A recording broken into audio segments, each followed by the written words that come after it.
Festival de Cannes sur TV5 Monde. Sami Nasseri, Sami est là et Sami, c'est incroyable pour un comédien de se retrouver à Cannes. C'est toujours quelque chose d'exceptionnel. C'est exceptionnel, tu fais des rencontres à Cannes que quand tu es grand, petit comédien, des rencontres que tu ferais jamais dans la vie de tous les jours. Donc pour ça, Cannes, c'est magique. Voilà. Que des souvenirs et nous on en a tellement avec oui. Sami, avec oui. Sami Nasseri. On est plus tout jeune, on va dire. Non, on a fait des sacrés événements ici, des sacrées émissions avec toi et non, c'est magique pour ça, Cannes. Tiens, il y a une section qui s'appelle Un certain regard. Le film, c'est Promis le ciel, avec notamment Aïssa Maïga et TV5 Monde soutient ce film. Tu es venu chercher celui qui n'échoue pas, celui qui n'échoue jamais, le roi des rois pour l'éternité. Alléluia! Alléluia. Je déclare une année de saut, une année d'avancement, une année de progrès, une année de lumière sur toi. Aujourd'hui, tu peux dire à quelqu'un qui est à côté de toi, c'est le début. Cette année, c'est vous qui allez témoigner à ma place. Amen. Amen. Rendre visibles les invisibles. Et ça, c'est vrai que c'est important. Laetitia qui est avec nous, Erige Seiri et Aïssa Maïga. Et le film s'appelle Promis le ciel et TV5 Monde soutient ce film. C'est vrai que c'est un film important. Erige, c'est un film qui nous amène en Tunisie. Et quand je dis rendre visibles les invisibles, c'est bien ça le sujet au fond. Disons que c'est des populations, on parle beaucoup de la migration, hein. Ça c'est un sujet qui est traité déjà dans les médias énormément, mais on parle très peu quand même de la migration interne à l'Afrique, c'est-à-dire d'un pays africain vers un autre pays africain. Ouais. C'est ce qui est la majorité des migrations. Majorité, ouais. À 80%. Ouais. En fait, et je trouve que ça change un peu la perspective qu'on peut avoir de l'immigration. On ne sait jamais, 20% seulement en Europe, c'est 80%. Oui. Ouais. 20% ailleurs dans le monde. Oui. Ouais, en fait, d'ailleurs. Ouais. Et donc 80% à l'intérieur de l'Afrique. Je trouve que ça change tout de suite un peu le regard. Et puis là, c'est encore un regard encore plus inversé puisque on est en Tunisie, mais c'est pas la Tunisie du prisme du regard tunisien, mais du regard de 3 femmes ivoiriennes installées à Tunis, dans la banlieue, et qui, elles, voient le pays à leur manière. Ouais, et qui vont quelque part affronter une situation politique qui va bouleverser leur vie, l'arrivée d'une petite enfant aussi. Regardez les images de Promis le ciel, le film soutenu par TV5 Monde. Quand j'ai tourné, c'est pas compliqué. C'est compliqué. Il faut attendre beaucoup. Oui, j'attends et je suis très patiente. Vous voulez du chocolat?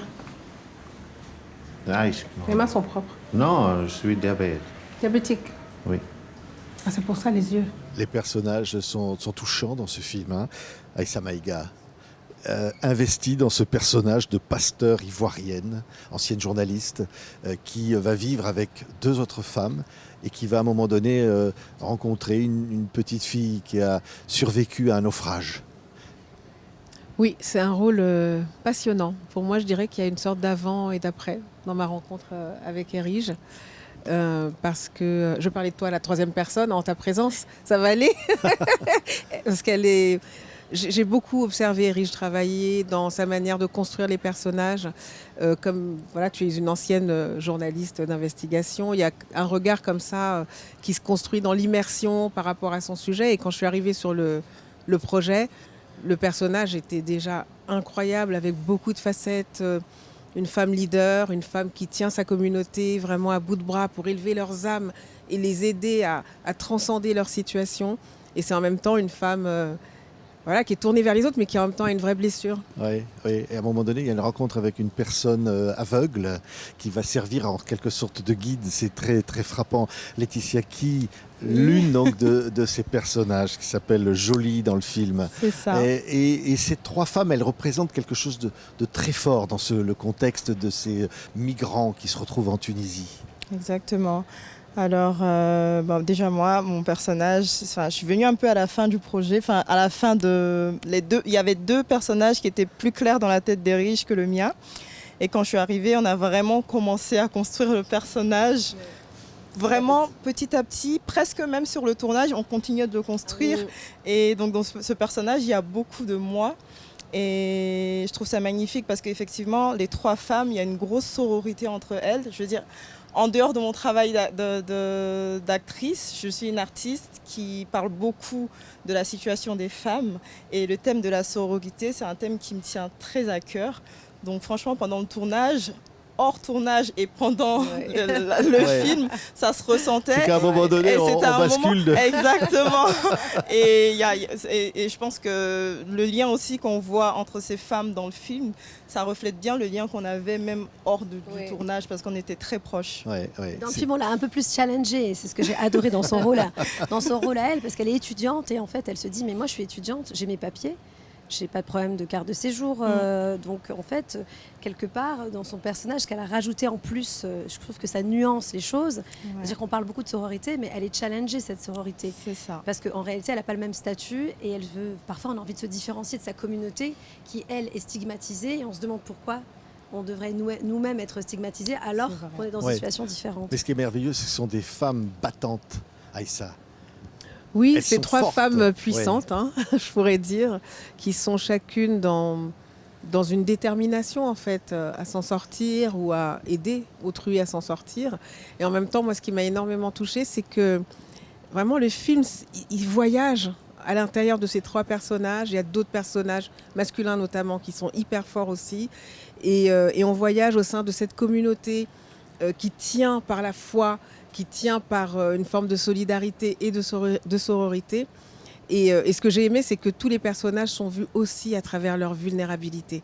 Vraiment, on a vraiment chacune à des moments des scènes qui sont franchement hyper fortes, vraiment, enfin je pourrais dire bouleversantes. Hein. C'est vrai, c'est vrai, c'est Exactement. vrai. Mais on c'est va vrai, faire hein. des mots. C'est le film, voilà, nous emmène vers le rire, la réflexion, les larmes, l'émotion. C'est très riche. On s'attache beaucoup, Laetitia, à ces femmes-là, parce que Exactement. oui, il y a quelque chose, oui, on peut dire aussi que c'est un film politique, mais au-delà de Ouais, ça. Au-delà de ça. Ouais. Et il y a beaucoup, et je pense que ce qui fait que les émotions sont aussi fortes, c'est la façon de travailler de Erige. Tu vois, c'est vrai, on a les situations, on a les scènes qui sont claires, mais Erige, elle veut beaucoup de naturel, donc il y avait pas, elle nous obligeait pas à dire des phrases fixes, hyper données. Elle nous disait voilà ce que je veux pour cette scène, discuter, interagissez. Donc on créait vraiment des situations qui étaient entre la fiction et la réalité. Et c'était même pour nous, c'était spécial aussi, c'était bouleversant, Ouais, mais dans ouais, le bon sens. ouais. Et Riche, c'est un film important. C'est un film important parce que voilà, on le disait, hein, c'est pas un sujet tellement abordé, mais là abordé à travers les femmes, c'est encore plus fort quelque part. Alors en fait, moi j'ai abordé à travers les femmes parce que j'ai rencontré des femmes. Donc c'était pas quelque chose que j'ai coché tout au début du projet, mais c'est ma rencontre d'ailleurs avec une ancienne journaliste à Tunis qui a ouvert une radio indépendante, qui est d'origine ivoirienne. On prenait un café et je lui dis mais comment tu fais pour vivre, gagner ta vie en travaillant à la radio? Je sais que c'est difficile, encore plus dans nos pays. Et elle me dit, tu sais, j'ai un deuxième métier. Et honnêtement, j'ai tout imaginé, mais tout. Hein. Sauf qu'elle me dise, mon deuxième métier, c'est pasteur. Ouais. Voilà. Ça, Et donc, il y avait ce côté entrepreneuriat de la vie, en fait. C'est-à-dire, voilà, on entreprend des choses en tant que femme, que ce soit Jolie en tant qu'étudiante, qui a cette ambition aussi, Nané qui navigue, elle, justement, elle doute de ce qu'elle doit faire, et Marie qui prend à bras-le-corps toute une communauté. ouais. Et évidemment, on ne cache pas que c'est difficile pour ces migrants. Aujourd'hui, hein, le moment où on parle, ça reste difficile en Tunisie, dans d'autres pays d'ailleurs. Hein. Et ce film montre aussi cette réalité, Aïssa, qu'il faut montrer. Oui, le film, il y a une grande clarté, je trouve, qui se dégage du propos, de la manière dont c'est raconté. Et ce qui amène de la clarté, c'est effectivement la réalité de la situation, mais c'est aussi le fait qu'on est vraiment très proche de chaque personnage. Et je trouve que le fait d'avoir une étudiante, une fille qui est dans la débrouille et une pasteur, en fait, ça force nos regards à différencier la question de la migration. Parce qu'elles sont chacune tellement spécifiques. On apprend à les connaître, on vibre avec elles, on s'attache à elles. Et je pense qu'en tant que spectateur, d'un seul coup, on se dit, ah oui, il y a vraiment un regard à renouveler, en fait, sur des populations qui ne sont pas définies uniquement par le fait qu'elles sont en migration. Les gens ont une histoire, ils ont des... Un archétype, Ouais. en fin de compte. Exactement. On est sorti de C'est ça, l'archétype. Laetitia. C'est ça, je suis parfaitement d'accord Ouais. avec ça. Voilà, c'était pas le film pour parler de racisme. Non, on parle de 3 femmes qui vivent dans un environnement qui les affecte, mais même si ça les affecte, au-delà de ça, elles ont leur combat intérieur, elles ont leur personnalité qui a brillé dans le film. Et leur relation aussi entre elles, et ça c'était très beau. Oui, au fond, je veux dire, parce que c'est optimiste. Ces femmes dégagent une telle force de C'est vie. ça. D'ailleurs, le titre du film, hein, Promis le ciel. Et alors, on va se quitter avec la chanson. Hein.